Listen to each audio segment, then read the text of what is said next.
नमस्कार दोस्तों।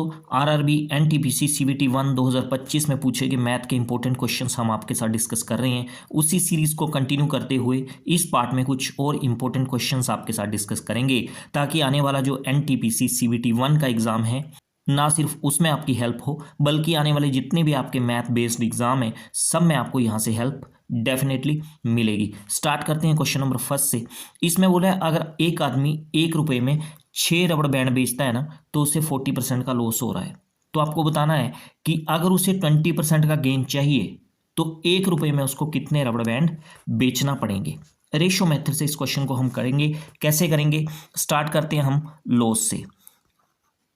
तो लॉस कितना दिया है? 40% का। 40% का मतलब क्या है? 40/100। इसको काटोगे आप तो कितना आ जाएगा? 2/5। डिनोमिनेटर में ये जो 5 है ये किसकी रेशो होती है? कॉस्ट प्राइस की। तो कॉस्ट प्राइस की रेशो 5 आ गई। न्यूमिनेटर में ये जो 2 है ये होता है लॉस। तो सेलिंग प्राइस की रेशो क्या आ जाएगी? 5 - 2 3। ठीक है। अब आगे उसको चाहिए गेन। गेन कितने का चाहिए उसे? 20% का। 20% को कैसे लिख सकते हैं हम? 20/100। काटोगे कितना आ जाएगा? 1/5 आ जाएगा। तो डिनोमिनेटर का 5 जो है वो वही आ जाएगा आपके पास, किसकी रेशो? कॉस्ट प्राइस की रेशो। और न्यूमिनेटर में 1 जो है यहाँ पे क्या है? 1 प्रॉफिट है। तो सेलिंग प्राइस कितना बनेगा? 5 + 1 6। ठीक है ना। कॉस्ट प्राइस सेम होना चाहिए आपका। तो देख लो दोनों जगह कॉस्ट प्राइस आपका सेम है। ठीक है। सेम नहीं है तो सेम करना पड़ेगा आपको। ठीक है। अब देखो, जब उसको लॉस हो रहा है तो सेलिंग प्राइस की रेशो 3 है, और जब प्रॉफिट हो रहा है तो सेलिंग प्राइस की रेशो कितनी है? 6 है। इसको यहाँ पे लिखते हैं हम, सेलिंग प्राइस लिख रहे हैं हम बिफोर। बिफोर मतलब जब लॉस हो रहा है, बिफोर को मैं बी से डिनोट कर रहा हूँ, और आफ्टर। आफ्टर मतलब जब प्रॉफिट हो रहा है 20% का। तो जब लॉस हो रहा है सेलिंग प्राइस की रेशो कितनी है? 3 है, और बाद में कितनी है? 6 है। इसको फर्दर काटोगे आप तो 3 × 6 हो जाएगा। तो ये 1:2 आ जाएगी आपके पास रेशो सेलिंग प्राइस की, पहले और बाद की। अब देखो जो क्वांटिटी होती है, क्योंकि क्वेश्चन में क्वांटिटी की बात की है, 6 रबड़ बैंड, और क्वांटिटी ही आपको निकालनी है। अब मैं आपको बता रहा था कि जो क्वांटिटी की रेशो होती है वो उल्टी होती है सेलिंग प्राइस की रेशो से। अगर सेलिंग प्राइस की रेशो 1:2 है ना, तो जो क्वांटिटी है, क्वांटिटी को क्यू से मैं लिख रहा हूँ, क्वांटिटी की रेशो जो है वो कितनी होगी? 2:1। ये बिफोर और ये आफ्टर। 2 जो है पहले होगी क्वांटिटी की रेशो, और 1 जो है वो बाद में। तो देखो यहाँ पे 2 मतलब पहले क्वांटिटी कितनी है? 1 रुपये में कितने रबड़ बैंड मिल रहे हैं? 6। तो इसका मतलब 2 की वैल्यू जो है वो कितनी होगी? 6 रबड़ बैंड। रबड़ बैंड को मैं आर भी लिख रहा हूँ। तो 1 की वैल्यू कितनी आ जाएगी यहाँ से? 6/2 3 रबड़ बैंड। तो आप देख सकते हो आफ्टर जो है, आफ्टर में क्वांटिटी की रेशो कितनी है? 1। और आपको 1 की वैल्यू ही निकालनी है कि जब प्रॉफिट हो रहा है तो वो 1 रुपये में कितने रबड़ बैंड बेचेगा। तो कितने बेचेगा? 1 की वैल्यू आपको निकालनी है। तो 1 की वैल्यू आ रही है आपके पास 3 रबड़ बैंड। तो 1 रुपये में वो 3 रबड़ बैंड बेचेगा। ऑप्शन सी जो है वो यहाँ पे सही बन जाएगा। ठीक है। अगला क्वेश्चन देखते हैं। इसमें बोला है कि 182 किलोमीटर की दूरी तय करने में सलज जो है कैबिन से 4 घंटे ज़्यादा ले रहा है। आगे बोला है अगर सलज अपनी स्पीड को डबल कर देता है तो उसे कैबिन से 9 घंटे कम लगेंगे। तो सलज की गति बतानी है आपको, स्पीड बतानी है आपको सलज की। तो करना कैसे इस क्वेश्चन को? देखो, सलज से स्टार्ट करेंगे हम, स्पीड से स्टार्ट करेंगे यहाँ पे। ठीक है। सलज की बात करेंगे बिफोर, बिफोर को बी से डिनोट कर रहा हूँ, और आफ्टर। तो सलज की स्पीड पहले मान लो कितनी है? 1 है। बाद में क्या कर दी उसने? डबल कर दी। तो 1 का डबल करोगे 2 आ जाएगा। अब क्योंकि जो आपका डिस्टेंस है वो सेम है, तो जब डिस्टेंस सेम हो तो टाइम की रेशो उल्टी हो जाती है स्पीड की रेशो से, क्योंकि स्पीड का formula distance upon time. Time और स्पीड आपस में क्या है? Inversely proportional. ठीक है। स्पीड बढ़ी, टाइम कम लगा, टाइम ज़्यादा लग रहा है, स्पीड कम है। ठीक है। तो टाइम की रेशो क्या आ जाएगी यहाँ पे? अगर स्पीड की रेशो 1:2 है तो टाइम की रेशो 2:1 होगी। ये सलज की बात हो रही है, मैंने पहले बताया आपको। ठीक है। अब देखो, सलज जो है पहले टाइम ले रहा है रेशो में 2, बाद में वो टाइम ले रहा है रेशो में 1। टाइम कम हुआ ना? कम ही होगा क्योंकि इसने स्पीड जो डबल की है। अब टाइम के बीच में डिफरेंस कितने का है? 1 का। और एक्चुअल में टाइम के बीच का डिफरेंस कितना है, पहले वो 4 घंटे ज़्यादा ले रहा है +4, बाद में वो 9 घंटे कम ले रहा है -9, तो +4 -9 के बीच में कितना डिफरेंस है, 13 घंटे का, और रेशो में 1 का, तो इसका मतलब 1 रेशो किसके इक्वल 13 आवर। तो 1 रेशो की वैल्यू कितनी आ गई यहाँ से 13 घंटे। आपको कितने रेशो की वैल्यू निकालनी है, 2 रेशो की। क्यों, क्योंकि उसकी स्पीड आपको निकालनी है डबल होने से पहले की, तो यहाँ पे डबल होने के बाद की बात उसने नहीं की है, तो इसका मतलब आपको उसकी ओरिजिनल स्पीड निकालनी है, ठीक है ना। तो मतलब उस आपको 2 रेशो की वैल्यू निकालनी है। तो 1 रेशो की वैल्यू 13 घंटे, 2 रेशो की वैल्यू 13 × 2 26 घंटे। टाइम आ गया आपके पास सलज का। तो अब आप स्पीड निकाल सकते हो सलज की।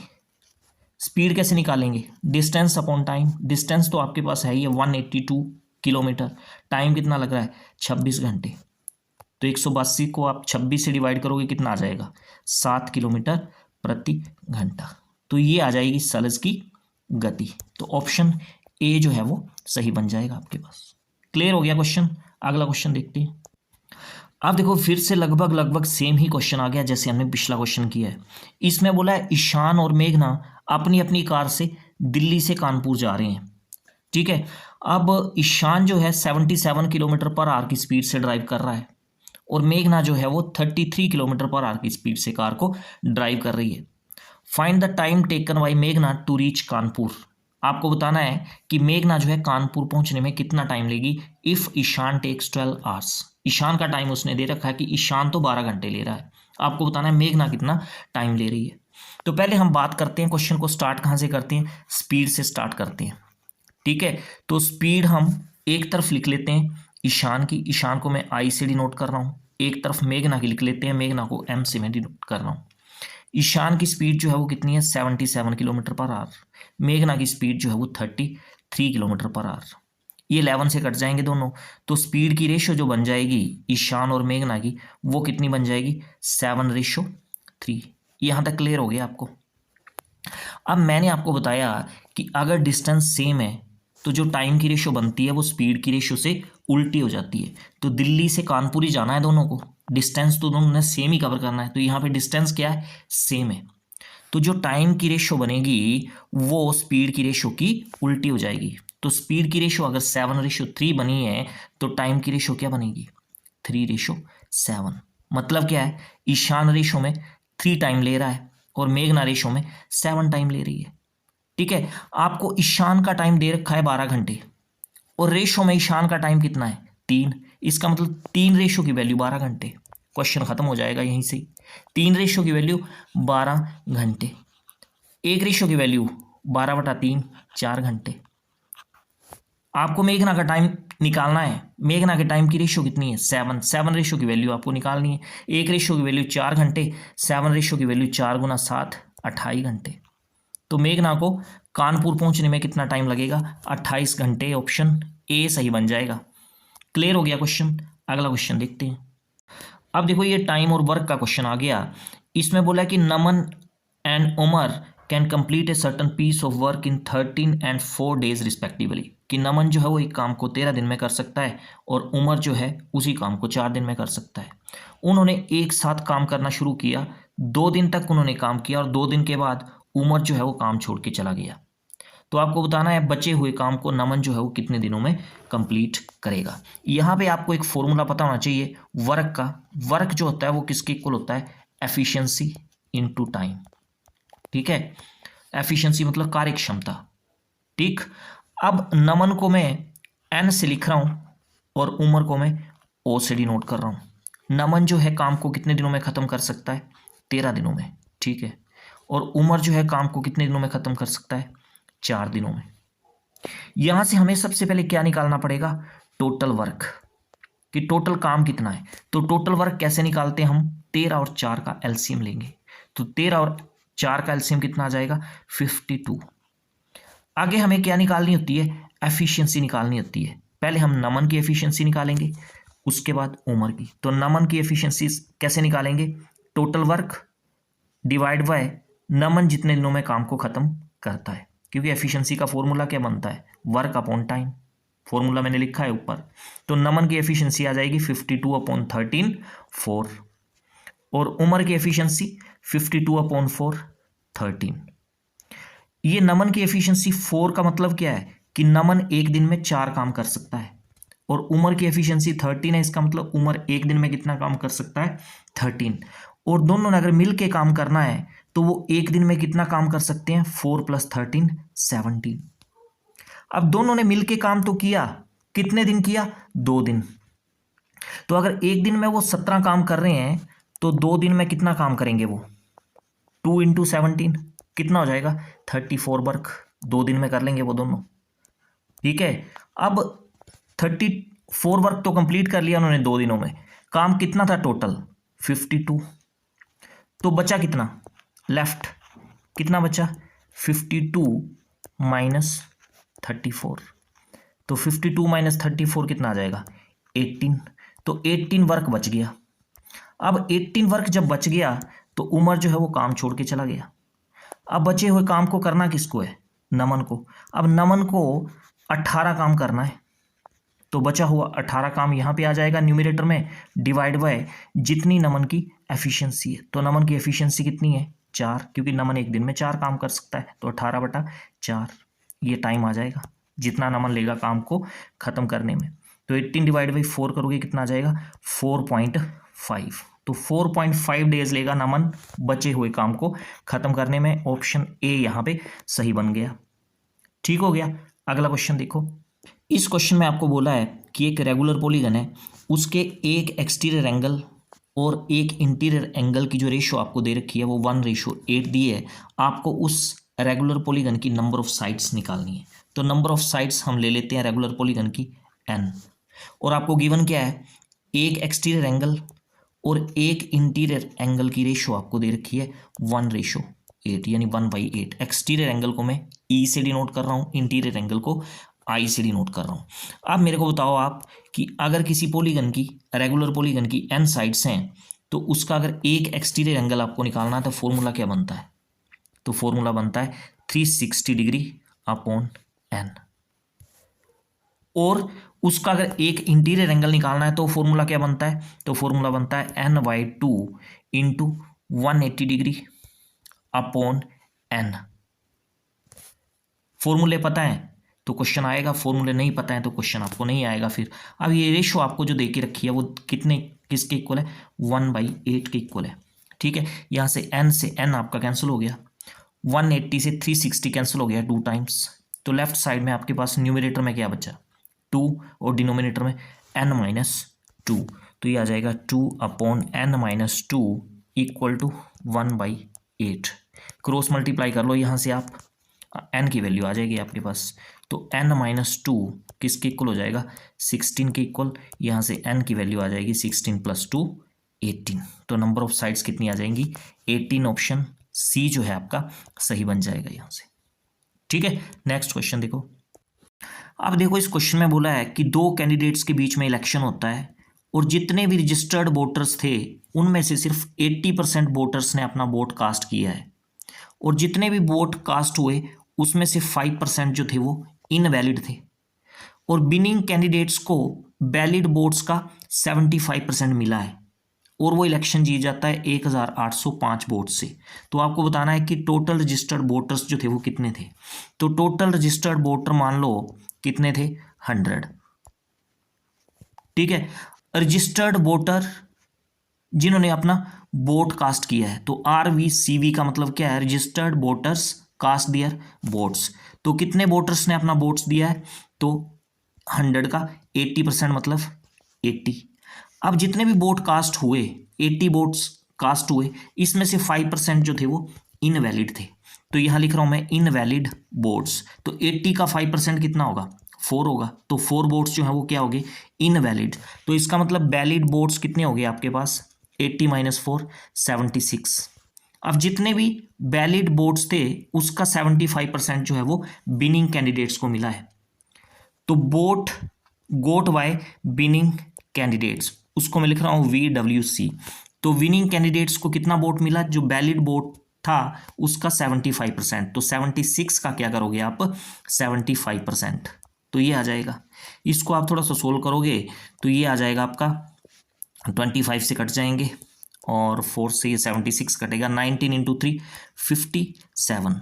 तो 57 वोट्स जो है वो तो विनिंग कैंडिडेट्स को आ गए। तो जो कैंडिडेट लूज कर रहा है, जो हार रहा है, उसको कितने वोट पड़ रहे हैं फिर 76, तो टोटल पड़े वैलिड वोट, तो 76 माइनस 57 करोगे कितना आ जाएगा ये, तो 19 आ जाएगा। ठीक है, अब विनिंग कैंडिडेट को 57 वोट्स मिल रहे हैं और जो कैंडिडेट लूज कर रहा है उसको 19 मिल रहे हैं।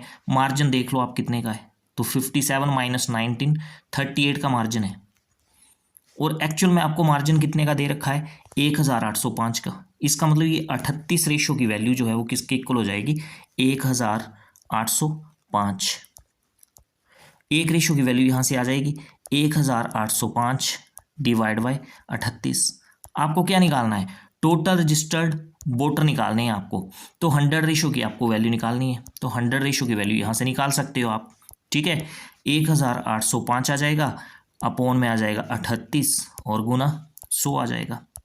ठीक है, 2 से ये 38 कटेगा 19 आ जाएगा, 100 कटेगा यहाँ 50 आ जाएगा, 19 से ये 1805 भी कट जाएगा। देखो 19 9 द 171, 9 बचा 95 बना, 19 5 द 95, तो 95 इंटू 50 करोगे आप तो कितना आ जाएगा 4750। तो ये हो जाएंगे total registered voter. Option A जो है आपका सही बन जाएगा।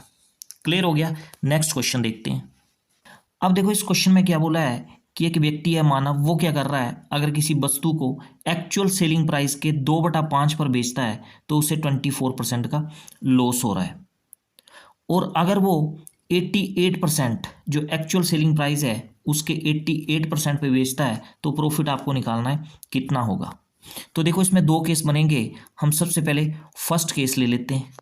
फर्स्ट केस में हम मान लेते हैं कि जो एक्चुअल सेलिंग प्राइस है उसको ASP लिख रहा हूं मैं, वो कितना है 100 है, और मानव सेल जो कर रहा है, सेलिंग प्राइस लगा रहा है, वो कितना लगा रहा है 100 का 2/5, तो 100 का 2/5 करोगे कितना आ जाएगा 40।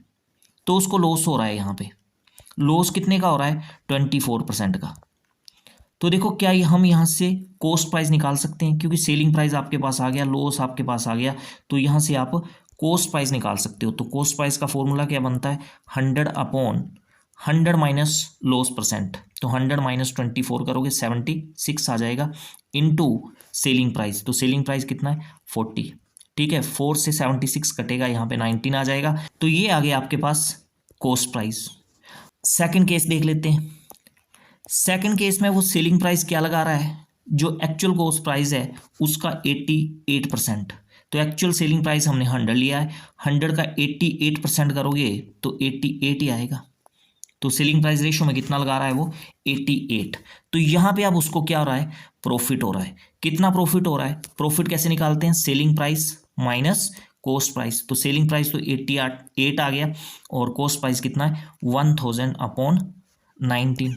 यहाँ से एलसीएम लोगे आप, 88 को 19 से मल्टीप्लाई करोगे तो आपके पास आ जाएगा ये 1672 माइनस 1000, और अपॉन में कितना आ जाएगा 1000 आएगा, और अपॉन में कितना आ जाएगा 19। ठीक है, तो यहाँ से आपके पास ये आ जाएगा 672 अपॉन 19। ये आ गया आपका प्रॉफिट। आपको क्या निकालना है, प्रॉफिट परसेंट निकालना है। तो प्रॉफिट परसेंट कैसे निकालते हो, जो प्रॉफिट हो रहा है वो आ जाएगा आपका न्यूमरेटर में,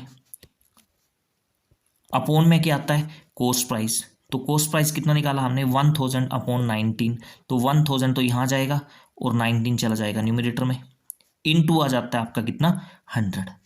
ठीक है, तो 20 से 20 यहाँ पे कैंसिल आउट हो जाएंगी, 19 से 19 आपका कैंसिल हो जाएगा, बचेगा कितना 672 अपॉन 10, तो डेसिमल में कितना आएगा ये 67.2। तो इतने का प्रॉफिट होगा। ऑप्शन ए जो है वो सही बन जाएगा यहाँ से आपका।